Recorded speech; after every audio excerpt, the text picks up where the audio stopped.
hello.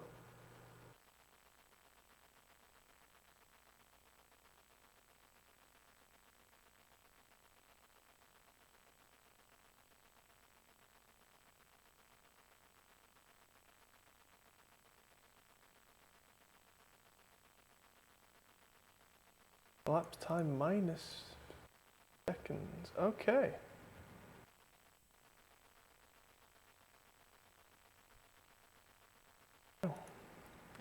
Hi everyone. This is the first live stream I've decided to do. So let's see how this goes. What we're going to do is every time I do a video, usually you'll see that, well, you'll hear that there's kind of an undercurrent of some sort of rock track or metal track that I've made. I've only had a few of them and I've not really found time to make another one. So what I'm going to do now is revisit one that I got halfway through a while back and talk you through mixing it and fill in any parts that I haven't actually recorded. So let's have a look. Well, firstly, let's start the show.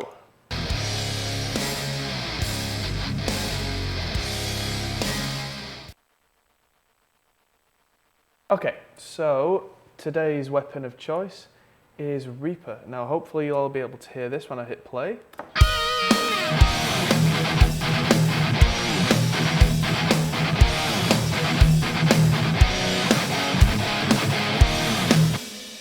Now this is what we have so far. So let's get stuck in. Now the first thing that I do, and it is quite unusual I think, is when I'm trying to write something, I just come up with a tempo for drums and I just program in the simplest thing I can think of that fits a rough kind of idea of what I'm thinking. So let's just solo the drums. This is...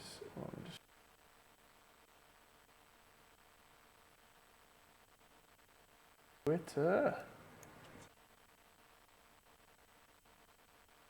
Otherwise I'm going to have no people watching this live, which I care about. I'm just going to back, but hey.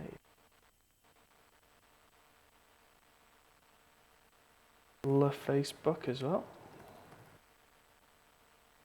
Not going to say my password out loud. The absolute picture of organisation. Book share, yep, done. Okay, successfully posted on the Book of Faces. Right, so the drums, I use good old Superior Drummer, and I'll show you that in a second, but I just program in a piano roll. Now let's just make myself a window so you can see how I'm doing this. Oh yeah, you can see it. So this is a loop, and all I've done is I've gone in on the piano roll and I've added in a kick and a snare and then just tick, tick, tick and a crash on the one. So the loop that I've made goes 1, 2, 3, 4 and that's it. Dead simple. And then I've gone into my Reaper window. Can't see it. Let's just get into a brand new scene. And I'm just gonna magically make the window here appear. So this is the piano roll in Reaper. It's a lot like the same one that's in Cubase or anything else. So I've just gone 1, 2, 3, 4. So 1, 2, 3, 4. Now back to Reaper main window. That comes up as a block that is this big. That is just a 1, 2, 3, 4, and then you drag the outside of it. And if I do it like this, you'll see it just gets longer and longer and longer ad infinitum. So you can make a loop that just, like that, goes on forever. And I think that's great because that just saves me so much time in terms of making a loop. I mean, this is how I tend to write demos and that kind of thing, where I'll go back over them either with a real drummer or myself and play a real kit over the top with the drums muted and just a click running so you can do it properly. But hey, just for writing, I don't want to be thinking about that. I personally want to be thinking about the notes, i.e. a keyboard or a guitar. So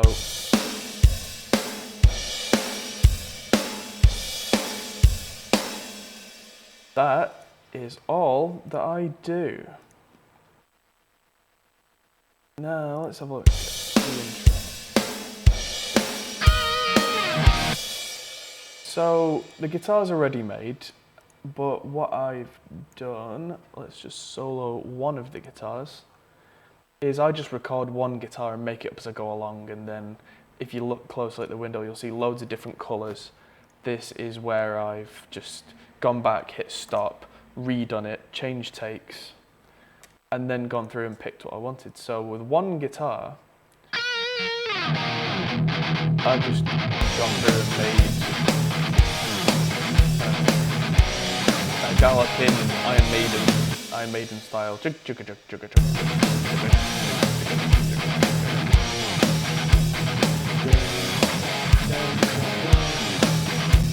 Now originally that would have sounded more like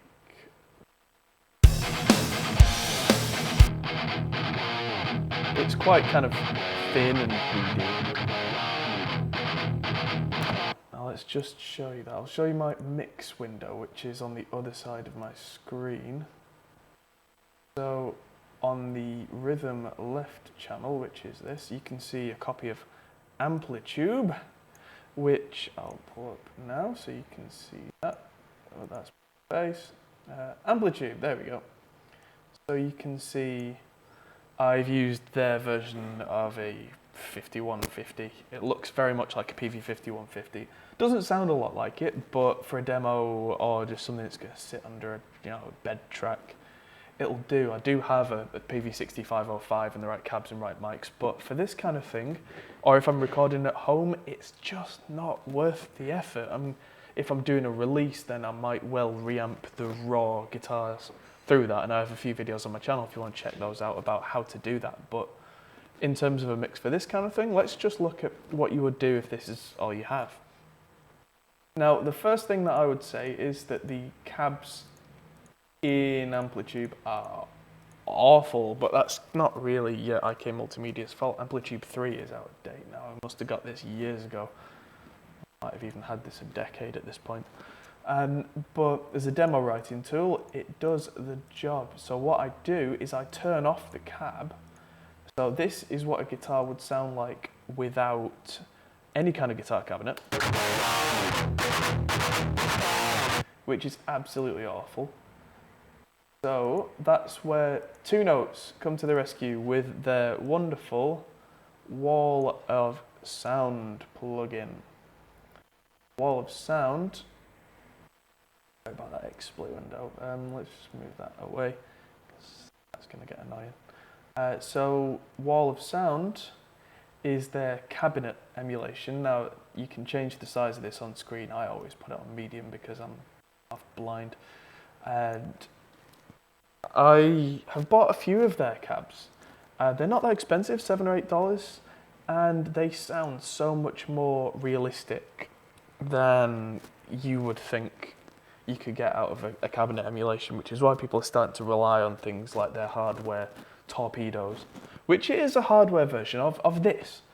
So with this turned on, I've picked a Marshall cab, so British vintage C, which would be vintage closed back. I think it's vintage 30s in a Marshall cab. Good old SM57 on the Dynamic 57. That's a Shure SM57. They're not allowed to say it, but I'll call it. Now, all I've done here, they've got loads of processing options, is I've taken the mic away from the center just a little bit, because you wouldn't usually put a mic dead center on a guitar speaker because it's really bright and harsh. You just move it slightly away, maybe to the edge of that dust cap, and you get this. If I move that back to the center, you get this too bright a sound. If I move it too far away, it becomes really muffled. So just a little bit, which is 7% is just enough. Now, when you're happy with your guitar part, which as you can see I've been through and recorded all the separate little bits now for this, I've decided to change out the middle 8 section where I use some sort of mode. I was making it up as I went along. I'm sure I could stop and break it down and explain it, but what I actually did was just this chord, that sounds nice. So in actual fact, my writing style is more, is this good? Yeah. And hey, that works for me. So, so the guitar's done. When I'm happy with the guitar, that's when the hard part starts, because that's when I have to double track the guitar, just because if you don't, you end up with a mono guitar that just sits right in the middle. In fact, I'll show you what that would sound like. Now, that would sound like this.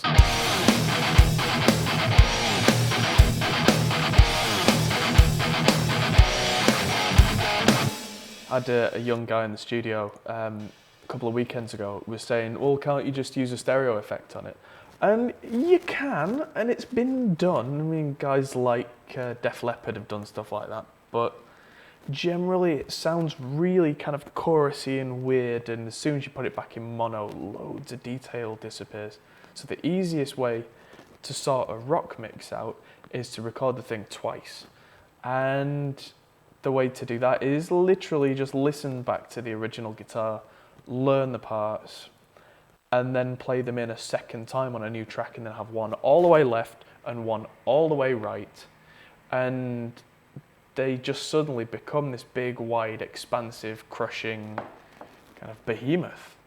So this is with one left and one right.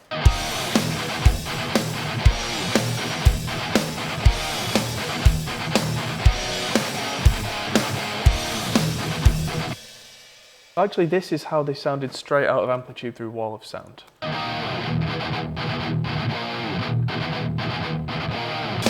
Which is pretty brutal, actually. I was not expecting that of Amplitude, despite the fact I've used it. I was expecting something a little more lifeless, and it turns out it must be the cab emulation then, because Wall of Sound has really brought that back. Now, with the guitars recorded, now we start to get into the mixing phase. Now the drums are Superior Drummer, and I have made a pretty decent sounding set, if I do say so myself. I mean, this has taken me a couple of years to get to this point with Superior Drummer, that most of this is tweaking and tweaking and tweaking and saving the preset, use it in the next session, tweak it. So that's kind of how I work. Now let's have a look on our mix stuff. So before we do any of it, let's just turn off all of our drum processing except Superior Drummer. Back to the guitars soon. So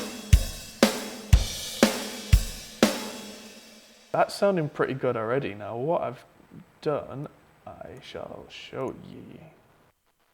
Hold the right screen. Right, so with Superior Drummer here, you can see all the drums.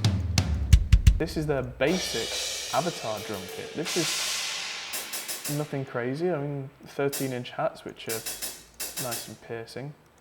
Their piccolo snare is fantastic. I originally got this idea from Nolly from Periphery, one of his preset kits. I always put 13-inch snares down as being tinny, but it seems if you put the low end back in them with a little EQ, it's really got a kind of punch. Now, the kick in this track is the 14-inch by 24, so it's quite wide but flat really, and then not used the toms at all, and there's 19-inch Sabian Thin Crash.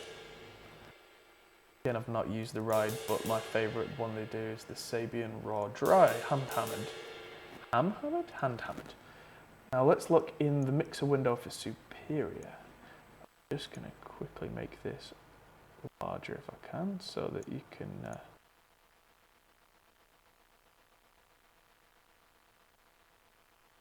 in a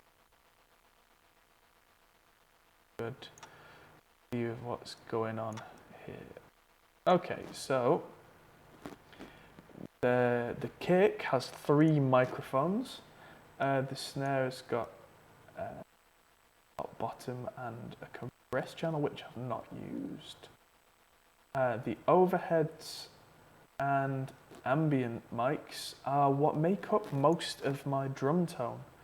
Actually, if I solo the ambient and overhead mics, you should find that's still pretty loud in the mix. Now, the way that I work with drums is I start with the overheads and the room mics. If it's a real kit, if it's a virtual kit, either way, it has to sound real and defined and punchy in the room before you can add your close mics. Otherwise, you're only going to end up in a world of confusion and pain. Because if you try and get all your close mics on a drum kit to sound fantastic, then add in the overheads and room, they will add things you weren't expecting and they'll throw your mix right off, and then you'll spend hours trying to play with all your close mics and you'll scream and give up and start again. How do I know this? I did it several times, well, many times, until I decided to change my philosophy and start from the top downwards.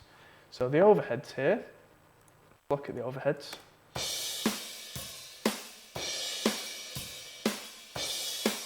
Now the overheads in this kit are quite close to the drum kit, to the cymbals, so all you really get on them is snare and cymbals. And that's great, I love that, because the room mics are so much further away. You don't need your overheads to be 10 feet up. They're room mics, they're not overheads. If you bring them down till they're just capturing the cymbals and some snare, that is overheads. That's where they should be in a modern rock mix. So the overheads here, I've taken them down by 3 dB and I've done nothing else to them. Oh, I've dipped in to the bleed. This is something you can do with a virtual kit that you can't do with a real kit. Is I've taken the kick mic down a few decibels. But what you do in the real world is you put a blanket over the kick. This is something you'll see if you look at behind the scenes on a lot of rock band stuff, is they'll mic the kick up, then throw a blanket over it. And the reason for that is that means that you can crank and compress the overheads and the room mics more to get more weight out of the snare and the cymbals and the toms without the kick flubbing all over the place. More definition and more size and more crush. That's why you do that. So the overheads have no filtering, no processing, no nothing. They just sound like this.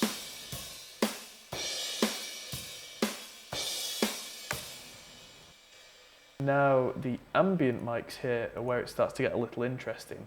The room that this was recorded in has enough size that they had 3 sets of ambient mics, close, mid and far. Now the close mics don't work for me in a big rock mix.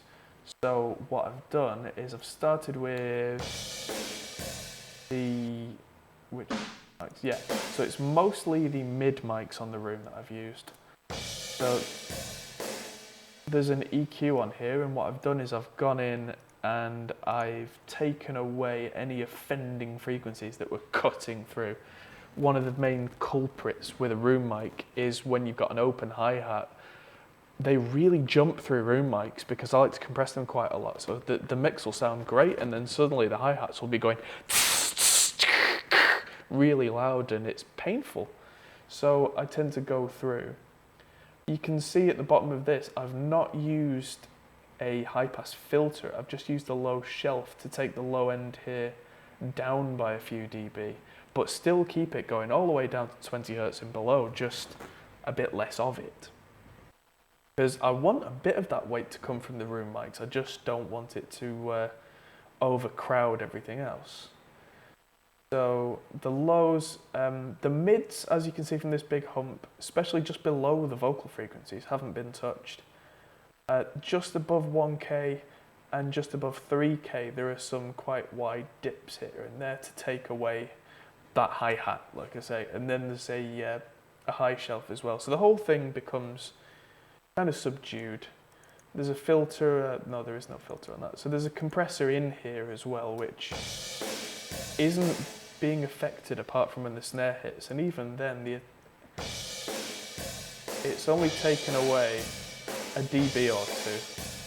But with it having a very fast attack and very fast release, it's removing any transients from this, which on its own you would think, well, why do you want to take the transients away? But that then allows the close mics to be quite focused and add the attack in.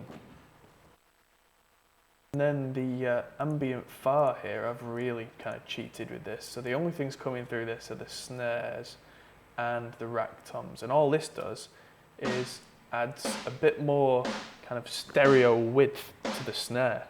It's one thing that I find makes a mix pop is if the snare is in the room, because a mono snare, as much as it will hit you, when there's a wall of sound going on from all the heavy guitars and everything, the snare just gets lost. It's like when you're in time with a click track and you find it disappears. It's the same with a good snare, that if it's perfectly in time, if it's just dry, it will get lost under a wall of heavy mids from crushing guitars and vocals and everything. So that room here, that helps you pick it out in a mix, even when the transient isn't quite as abrupt as you would have thought.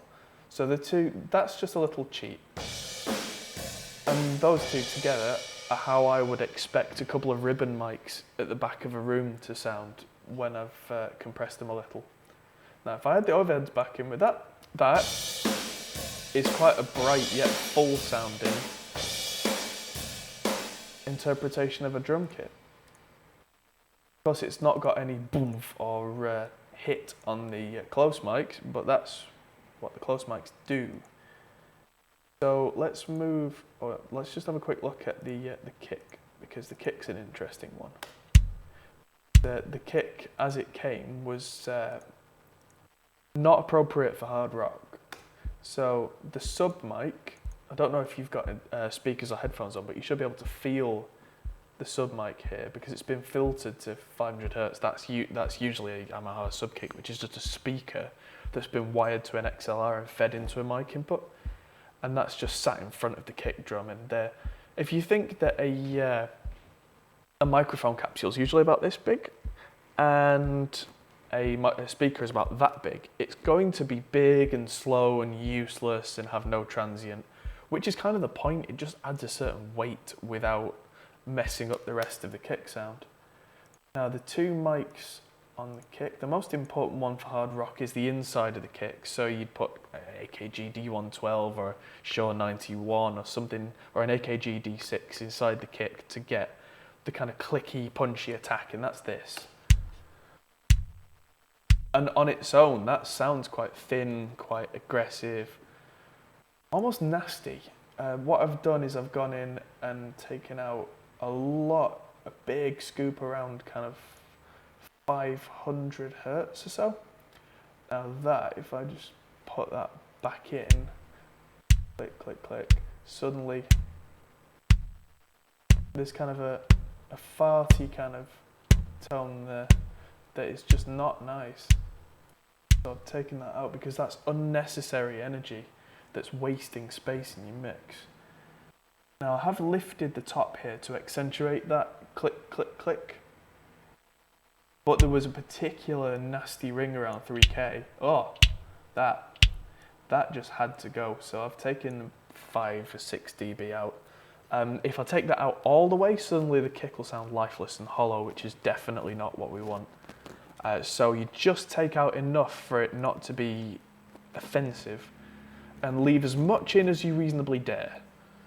And that, now there's an extra microphone usually outside the kick, something like, it'd be nice to use a Neumann U47 FET, but whatever you can afford, usually a condenser I find, and then on a real kit I would tie a gate on this to the inside mic, which is already kind of, because it's inside the mic, inside the drum, it's like it's got its other ears covered to everything else, which makes it a very nice gate source. So if I send that as a gate source to an outside mic, it only gets through and adds the weight as and when it can.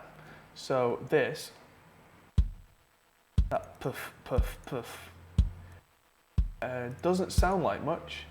That's got a bit of a 60 hertz push there, and it's got 700 hertz scooped out because that sounded like someone hitting a cornflake packet with a shoe. But the three mics together suddenly kind of round everything out. So there's that weight, there's the sub, and there's the attack. Because if you try and EQ one single kick mic to do all of these things together, you're going to have to compromise. Whereas if you've got these three mics, or even two if you need to have two because you've only got so many channels, you'll find that you don't have to compromise so much, especially in a heavy rock or metal mix where you need the close mics to be exaggerations of the drum rather than something like jazz where you're looking for a natural representation. With this, we're not. We're looking for caricatures. We're looking for a snare that sounds like a shotgun in a bathroom. We're looking for a kick that sounds like a beach ball that Godzilla's thrown at you.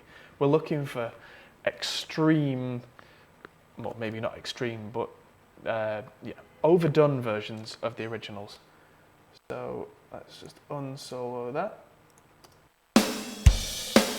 And in the mix as it stands, that sounds like a decent kit. Now, what have I done to it? Right, so what I've done outside of this magical Superior drummer is going back to the mix window. I have sent all the drum channels, which is from kick in all the way to ambient, so that's these. I've had everything sent to a compression channel. Now, usually I'd do that in Reaper, but in this case I've actually done that as an output from Superior Drummer. But that's all the same. Now, drum compression as parallel compression is something that a lot of people rave about, and that includes me, because let's just solo this drum compression channel. So this is pretty much everything sent raw out from Superior. Switch so you can see this. So this is, so far, nothing's happened because this is bypassed, but this is my bread and butter. This is Stephen Slate's virtual mix rack. I'm a big Stephen Slate fan, and I use everything that he does. Not just because I like him as a person or anything, but genuinely his products for digital are some of the best. They sound like the real things. Like, I've had hardware 1176 compressors, and his software version, it sounds pretty much exactly like it. I mean, if you're being picky, sure you'd use a real one, but a lot of the time I don't have 20 of them available, or I don't have, a 24 channel interface with me where I am. If I'm in my studio, then sure, if I had 600 quid to spend on a warm audio 1176 times 20, then I might do that. But that is rock and roll excess, and software just has to be the way to go now. So let's just, so this drum compression channel, this is disabled right now. So let's, I've dropped on the 1176, the FG116 by Slate. Now I've brought the levels up so that it's kicking, and then turn the output down, and made sure the attack, which is backwards on 1176, the attack is relatively slow, which lets the boom kind of stuff through. Now let's have a look what happens without and with. And you hear how suddenly that sprang to life.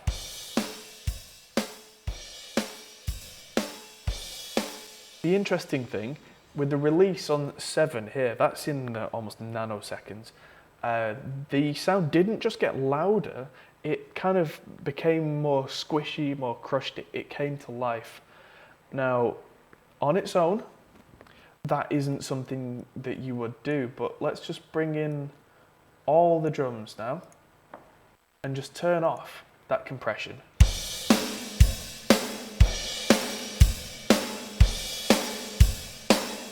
That still sounds pretty good, but that compression will make the whole thing sound fuller and thicker, which, especially when other elements of the mix start coming in, will stop it from getting lost and sounding anemic.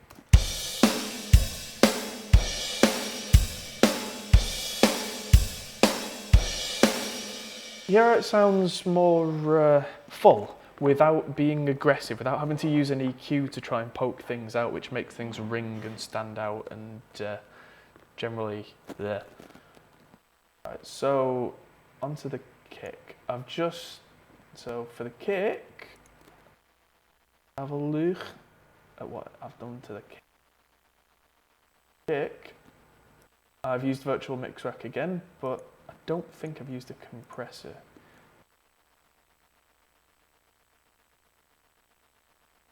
Time. Okay, so for the kick, let's just look at the in kick mic for a second.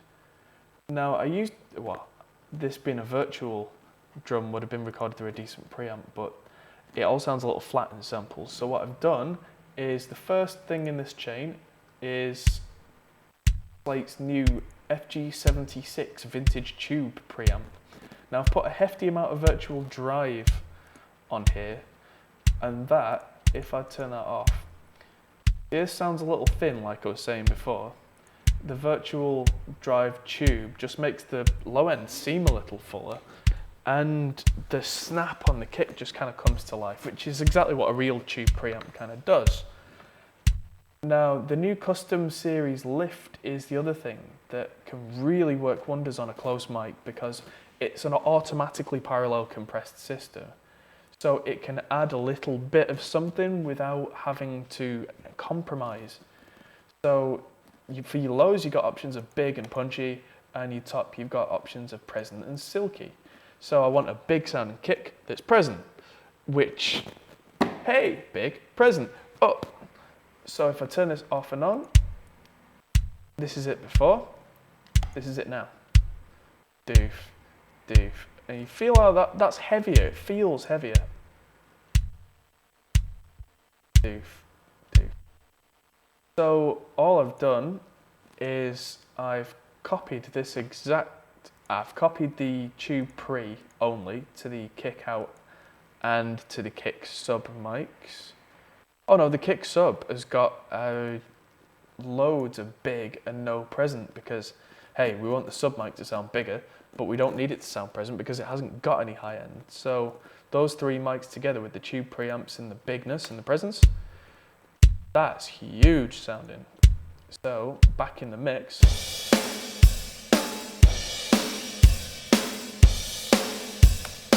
that's suddenly kicking you. Now the snare, now this was absolutely fine snare. Let's just mute that reverb for a minute, because reverb on a snare can be quite a big part of a mix. The snare here does sound a little tinny, so I've added Reaper's own EQ to add some weight. Yep, so you can see that. So I've taken away some of this slightly muddy frequency around 400 Hz and added 150 and below, and a little crack up top. So that suddenly sounds beefier. So I've taken away some of that fundamental note and some of that ring and added in some thick weight instead. Now the virtual mix rack that's underneath it, what have I done with that? That will be compression again. Except this time, this is the snare top mic, so I've left the bottom snare mic completely unprocessed, which is what I tend to do if it's been close enough to the drum that it's very well isolated. I don't even like gating a bottom snare mic, because it just adds to the realism of a kit when the toms and the kick make it just rattle a little. When your mic underneath was close enough that it's not capturing all sorts of cack, great. So this snare mic, just to get back to topic, 1176 compressor again, so I've turned the input and output up so that the volume is kind of as it was before and the input is slamming a little bit. Now this mix knob is important on a snare. 0% being no compression, 100% being all compression, but what I like to do is 50-50. because if you compress a snare with a very fast compressor like this is, it will bring out that crack, but you'll lose the note afterwards. So it goes from ding, ding to just da, da, da, which isn't very believable. Even in a big heavy rock mix, it just sounds like you're hitting a trash can. So what you do is you 50-50 it to leave some of the original note in there, but add more crack, and you get this. So, turn that on. And you see how that meter's going? And you can just hear a little more. Turn them off. Sounds like a dustbin. Together, it's just got a bit more meat and a bit more pop.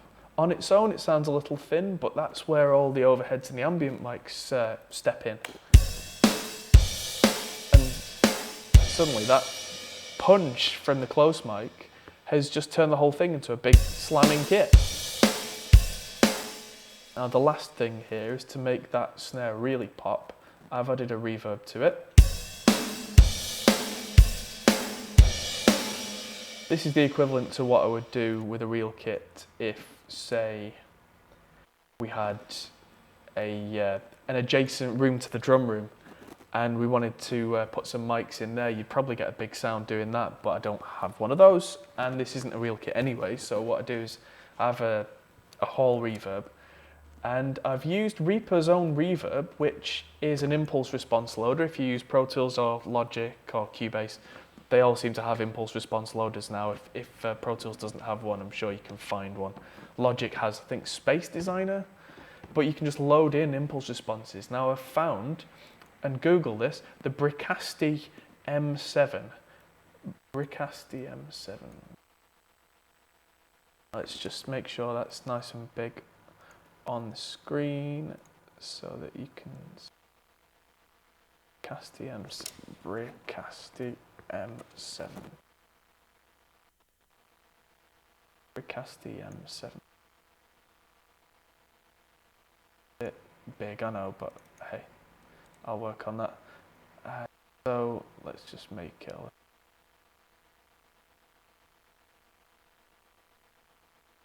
the Bricasti M7. That is one of the finest reverb units in the world. Now, why would you not use one of the finest reverb units in the world? I mean, this is a set of impulse responses based on the finest in the world, but they sound to my ears almost exactly the same. I mean, there's a little bit of realism in the real unit, but these Bricasti M7 impulses are free. Well, they're donationware if you want to leave a little donation. But the real deal Bricasti is several £1,000s. I don't have that. So what you can do with reverb is you can set it to be 0 latency, which means I could record live through this. And you can put your impulse response in. I've chosen a medium-sized hall, and I've just sent enough of the snare to it to give it that massive shotgun in a bathroom type feel.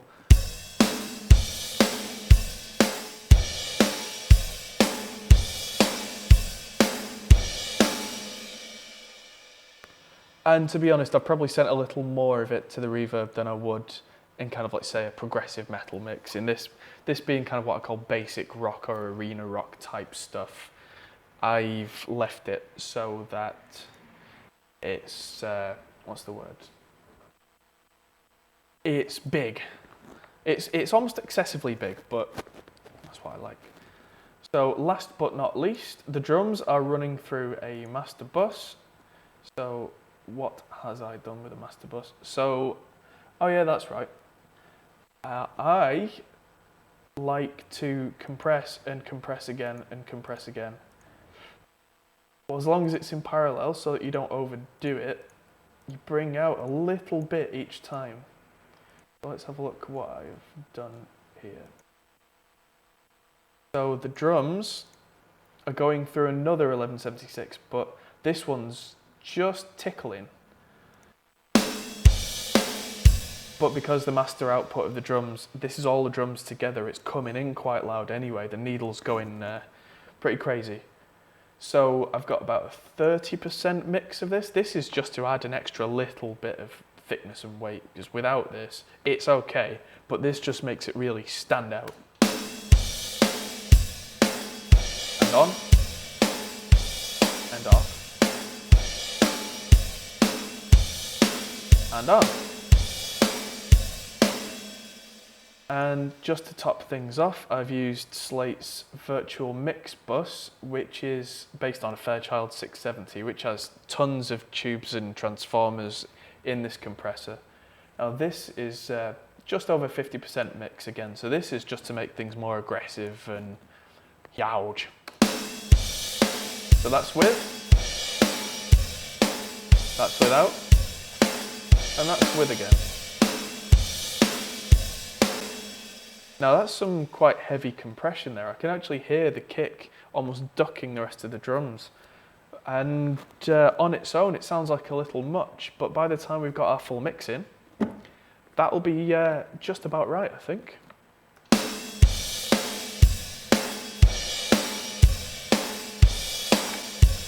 Now, that's our drums. Back to the guitars. Let's see what we've got. So.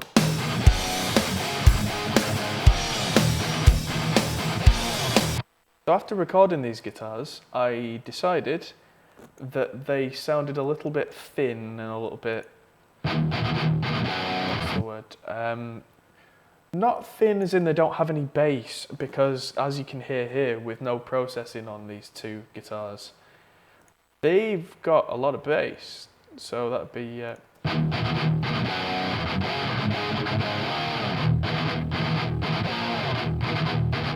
But it's not the real subsonic stuff that we want from a heavy guitar amp, because you have to take a lot of this out anyway to make room for the bass guitar. So this is where I did a trick that me and my assistant Chris were talking about, where I send,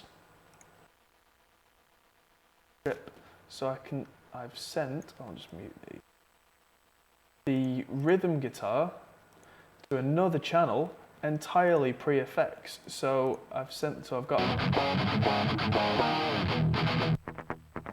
got this completely clean channel going on, so I can dual amp a virtual guitar with another one. So I've used Poulen's Lecto, which is a Mesa dual rectifier as far as he's concerned, and I've put Torpedo's Wall of Sound in front of this with their Mesa rectifier cab. And because I've already got an SM57, let's make sure. So I've used Lecto's, Poulen's Lecto, which is a dual rectifier, and then I've used the Rectifier, which is a rectifier cabinet. And because I already have an SM57 going on the PV, I figured that I'd switch a condenser in on the other one, because it doesn't sound as punchy in the mids. It's got more highs, more low mids, and on its own is usually a little kind of too beefy and not very present for an electric guitar, well, for a metal guitar. But between this and the PV, it sounds like this. And you hear some of that real aggression has come in there. So all I did with this was, the Verify. This is an interesting thing that you can do here, because the phase relationship between the Amplitube and Lecto amps was quite odd. So you can change the phase, and by changing the phase, I'll just make sure you can see, changing the phase with the Verify, I got from kind of a weedy thin signal to something that really made it sound right. That was it before. That's it completely out of phase. Somewhere in between, there was a very full, very aggressive sounding guitar.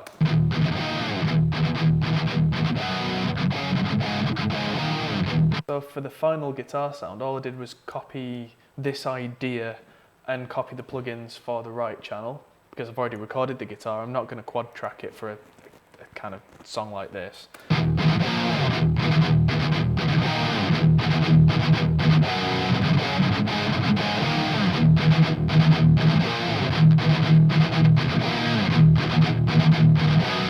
Sounds like a beast. But the only issue I had was that there's some scratchy stuff going on in the highs. There's way too much low end, and I just wanted to bring a little more presence out once I'd rolled off the ultra high end. So with Slate's custom series equalizer, let's just make sure you can see that. Yeah, so Slate's custom series equalizer is on all the guitars at once. I've sent them into a bus. So this is on the guitar bus. I don't usually process independent guitars when it comes to a rhythm set, like say 2 or 4 guitars together. I much prefer to treat them as one thing. If they didn't sound right together in the first place, you probably should have changed amps or changed settings or moved your microphone around, because there's no amount of EQ between guitars that can make them fit together really. You can always hear an EQ ringing and it's not nice. Anywho, so I've brought the high pass filter up quite a lot to 220 Hertz and cut out everything above 12K. It's just gone. But considering that most guitar amps are supposed to stop around 7K in terms of their detail, that should be fine. I mean, if I put this at 7K, I can actually hear that. Let's just make a new one of these, just to prove a point. I'll turn that one off. So that's me taking the low end out. But if I take the top end out, gradually you'll hear something happen.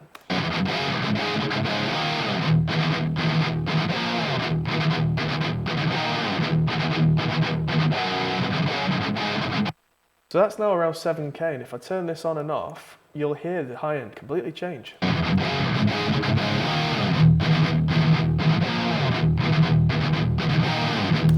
Now you've got to strike a balance in between clarity and that kind of fizzy mush at the top.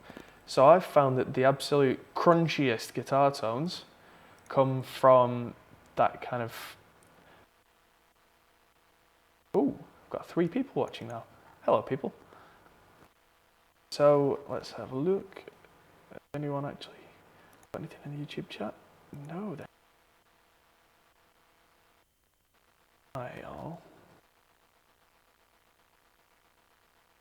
One of the people watching is actually. At one point, I had 4 whole viewers. Oh my god. So I'm going to wrap this up fairly soon. I'm going to start playing and recording some bass. So the low end, I've put a little back in after shelving out everything, and what that does is it cuts out all the rubbish and just adds a little weight back in while still continuing to cut out all the cack. Now I've added in a little 2K presence, and that's your lot.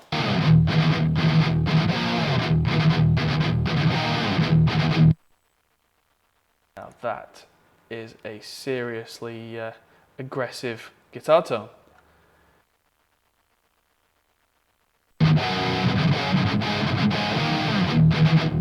Now, I used to think that at this point I'd want more high end in the guitars, but I'll probably find that that's something that comes at the mastering stage, because if I had more high end in the guitars now, I'll start masking the drums high end, and then they'll be fighting with each other, and then I'll have to add more high end in the drums, and it'll just get nasty.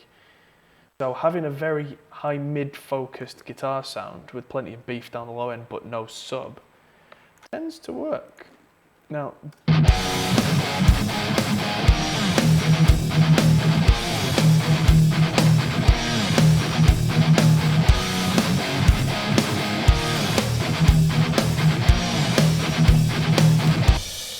sounded pretty good. Now I've taken the low end out of the guitars. The one thing that's missing is D bass. Now this is where I haven't actually got a bass track yet, so in comes my trusty jazz bass. Jazz by name, not by nature. This thing has been modified a little. It's got a John East preamp, so get this recording live so you can all hear it. There we go.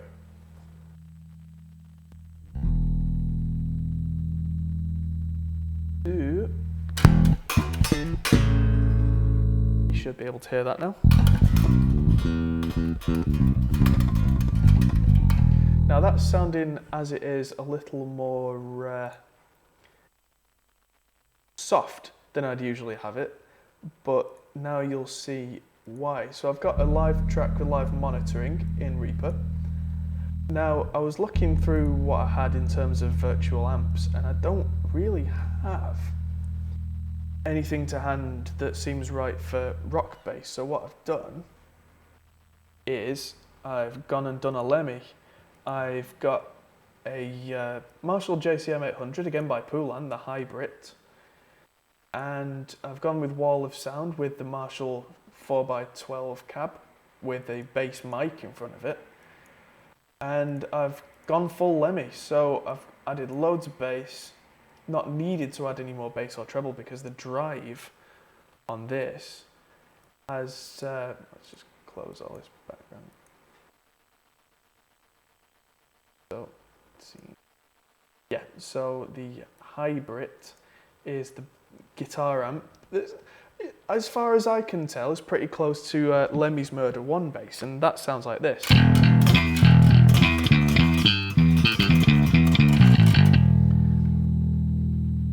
Also, to my ears, sounds quite a lot like the old kind of Geddy Lee kind of tone, and guess who I'm a fan of? So, this hybrid going through, the Marshall 4x12, slightly, dead center, but with bass 20. That would be a Shure Beta 52, which is usually their quite kind of big fat thing going on.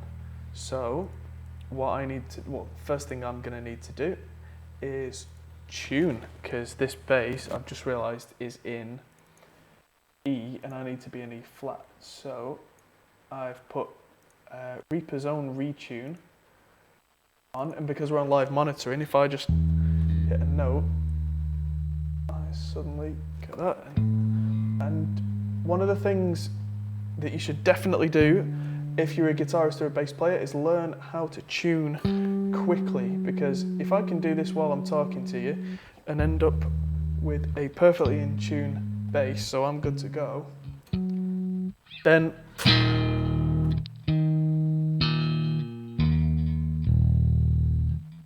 stretch these out a little. That saves me a lot of time and a lot of hassle. So let's just close that and show you the recording window, because now what I have to do is relearn this, because this track is kind of old. So let's just play this through and see what we get.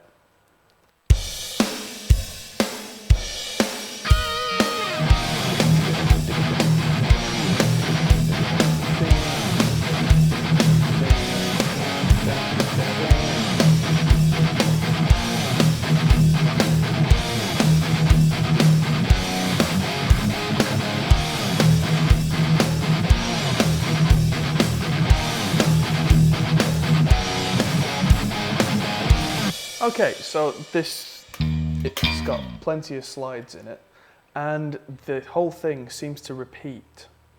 I think it's 4 times, or at least up until it goes to that orange section.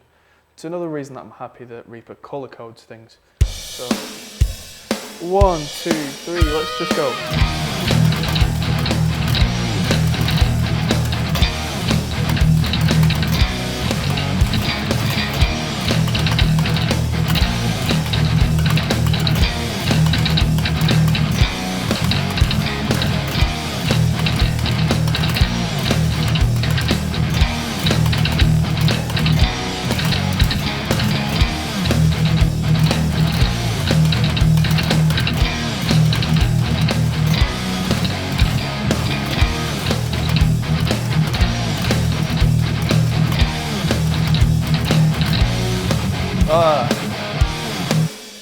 I'm going to have to cut in there. So I'm going to cut in at the start of that bar. Bam, bam.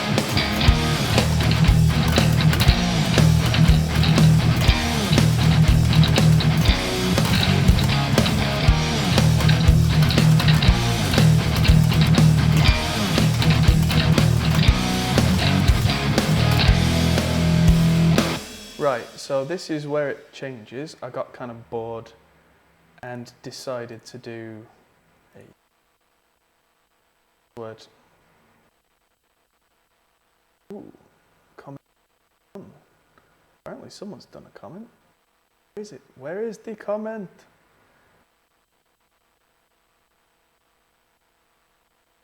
So this is where it changes, just to be a real pain.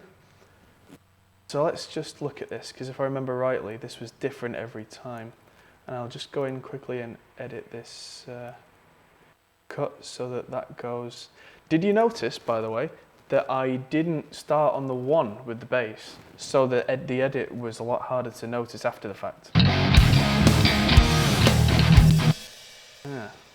So this starts in F.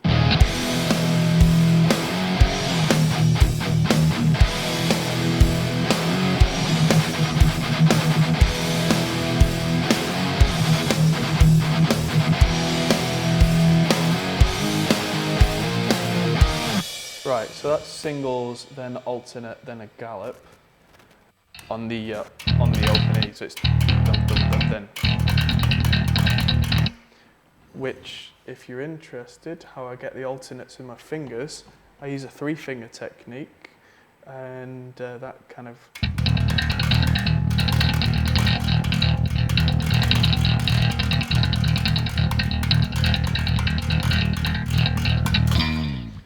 Is something I'll talk about another time. But so I have to look at this section, which only happens once in the song, which is the. But I think it's 3rd fret, 5th fret.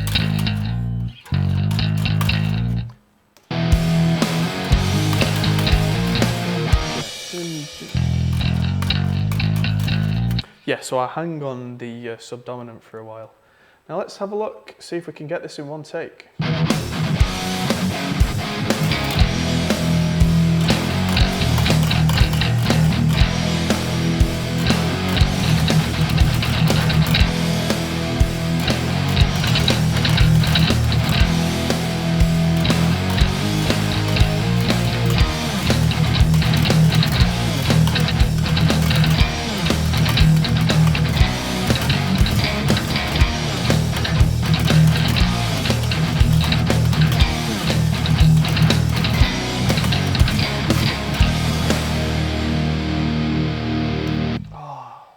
Just the ending, which I'm going to drop in for because now I remember I went da ba bow bow. I'm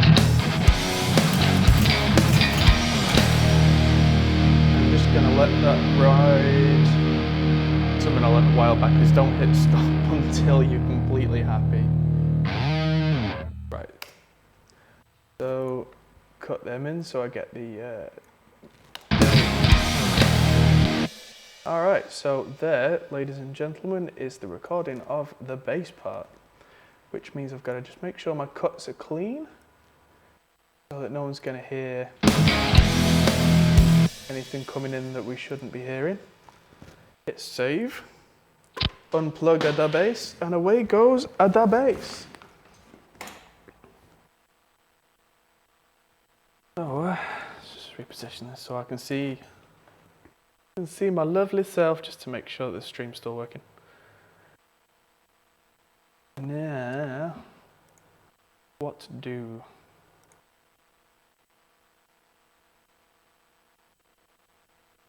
Comment. Drive me absolutely nuts. Anywho, we're nearly on an hour, so I'm going to finish soon. But this bass is the last piece of the puzzle. So I'll knock record off. At this point I've done recording, so I'm going to just switch to the mix window and show you that I'm going to turn on the Slate virtual tape machine on the master bus, which, if I show you, looks like this and just suddenly makes the whole mix just pop and sound bassy and good.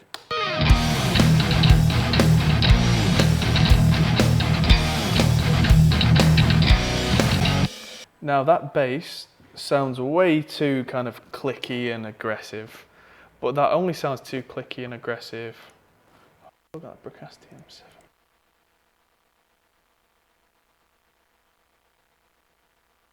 Gone a while ago. I'll get used to this. In fact, I might even get someone to do the streaming side for me next time we do this. That would be nice, wouldn't it? I wonder I'm using high processor amount with Firefox. I was trying to watch the whole thing, wow, 3 times at once. And yet this computer still just got on with it. Yeah, nice. So the bass here sounds good, but has too much of some stuff and not enough of other stuff. So let's bring in the Slate Virtual Mix Rack. So before I do that, let's just put the Slate Virtual Tape Machine in here and then just set and forget that. So we're recording to a 16-track tape because that's what you'd do in the real world. You wouldn't record something like a bass straight to a master tape because they've only got 2 tracks on. How would you do it? So if I leave that tape machine on 30 inches per second, which is kind of the pro standard, and that's it, just leave it like that, suddenly the bass should sound more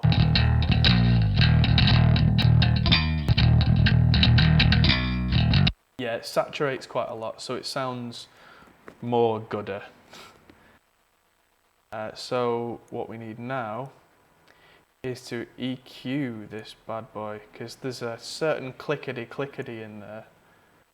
Just nip back to wall of sound a second, and maybe take that mic away from the center.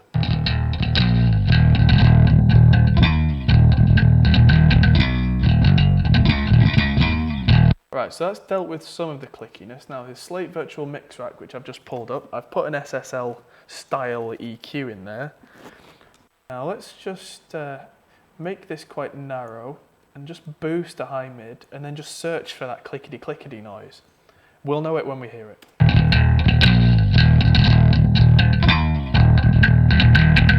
Oh, there it is. So now we've found it, instead of adding it, we can get rid of some.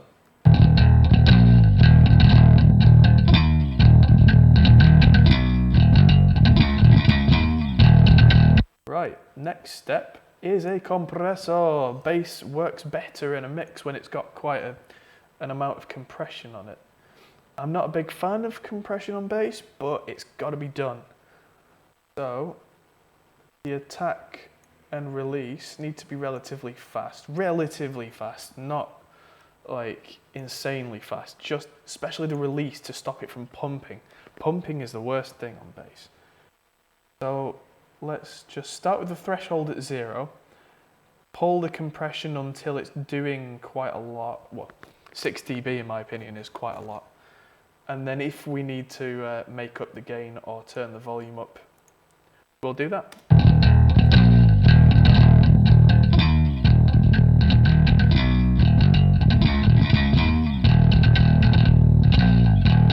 So without it sounds quite clumsy. With,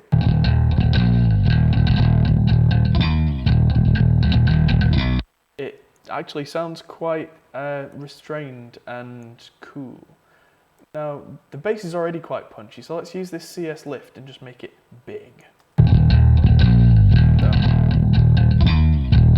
on its own it sounds quite woolly, but let's try it with everything else. Oh, too much. But now we can hit play and dial it in until we're happy.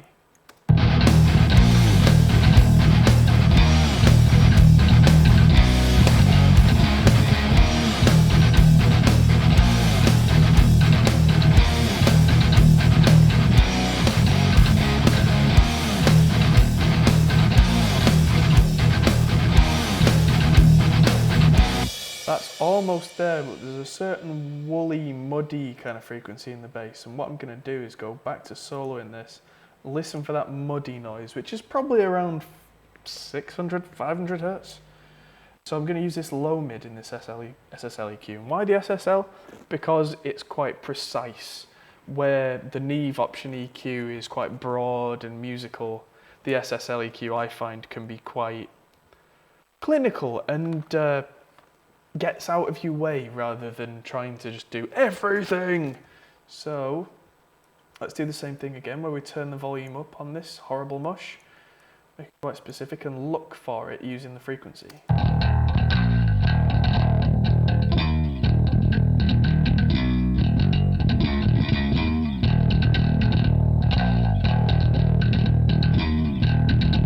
So there it is, and it's lower than I thought it was. So let's get rid of some of that.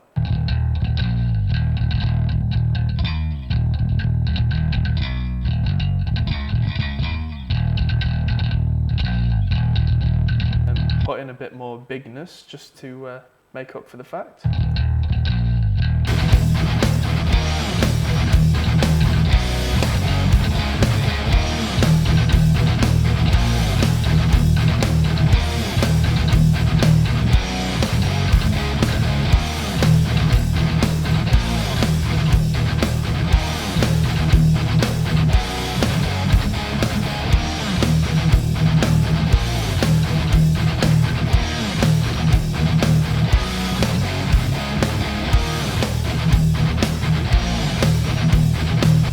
Okay, so that's pretty close. I think the only thing I'm going to do now is just add a little more bite back to the guitars, and but like the smallest amount, just because now in context with everything, I think there's a little space to just bring a little bit of out.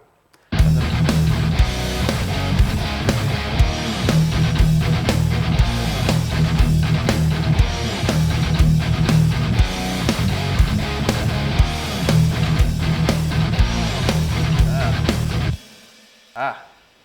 my virtual mix rack was off. Let's see what happens in context.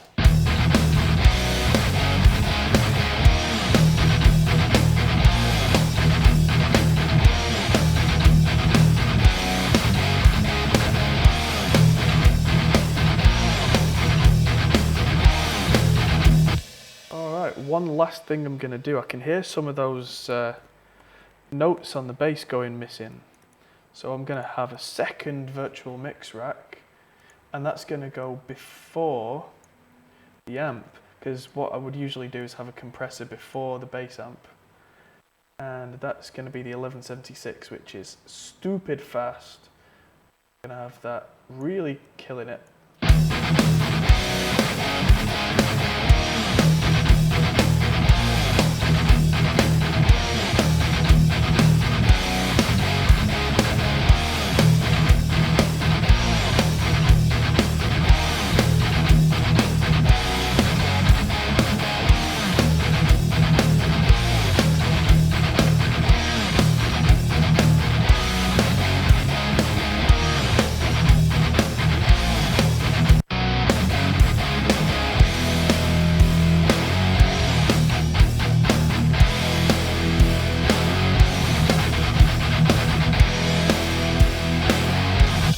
I think we're just about there.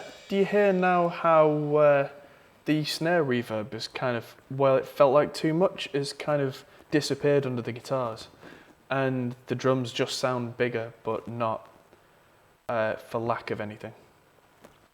So with our master bus now running through a VBC, the Slate virtual bus rack, and a virtual tape machine, just to give it that kind of tightness. If I turn these off, you'll suddenly hear it sound quite flubby.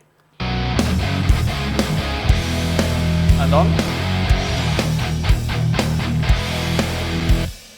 That's sounding pretty tight and ready to be sent to mastering, which is going to be a completely different topic for another time, and probably a different video.